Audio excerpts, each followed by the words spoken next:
Channel S.M blog. তো বন্ধুরা দেখতে পাচ্ছ আমরা ঘুরতে বেরিয়েছি। তো কোথায় গিয়েছি সেটাই তোমাদের সাথে শেয়ার করব। তোমরা দেখো, একটা মন্দিরে আমরা ঘুরতে এসেছি। এটা আমার বাবার বাড়ির ভিডিও ছিল, তাই ভাবলাম তোমাদের দিয়ে দিই। তো সেখানে বরমশাই তো আমাকে আনতে গিয়েছিল পুজোতে। তো রাতের দিকে একটু বেরিয়েছিলাম, বাচ্চাদের নিয়ে একটু রেস্টুরেন্টে গিয়েছিলাম। সেরকমভাবে ভিডিও করা হয়নি।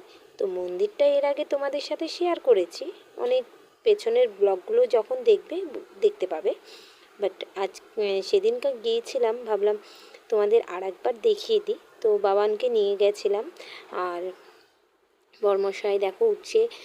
তারপরে সমস্ত বাচ্চাগুলোকে নিয়ে আমরা কিন্তু এই মন্দিরটাতে ঘুরতে গিয়েছিলাম। তারপরে একটা রেস্টুরেন্টে ওদের একটু খাইয়ে তারপরে বাড়িতে এসেছিলাম। তো মন্দিরটা একটু তোমাদেরকে ঘুরে দেখাচ্ছি। দেখো কত সুন্দর মন্দিরটা। এটা রায়গঞ্জে, মানে দেবপুরী বলে এক জায়গা আছে, সেখানেই এই মন্দিরটা। তো এই মন্দিরটার নাম কিন্তু দেবপুরী।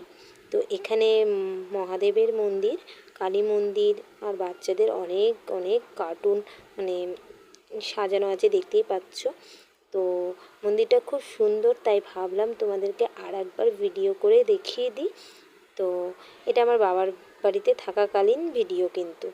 তো ভাবলাম তোমাদের সাথে শেয়ার করি, তাই একটু শেয়ার করে দিলাম। আর বাবু তো ঘুমিয়ে গেছিলো, কিন্তু মন্দিরে ঢোকা মাত্রই জেগে গেছে, দেখতে পাচ্ছ। সমস্ত জিনিস দেখে ও তো খুব খুশি, আর আসতেও চাচ্ছিল না। তো বন্ধুরা কেমন লাগলো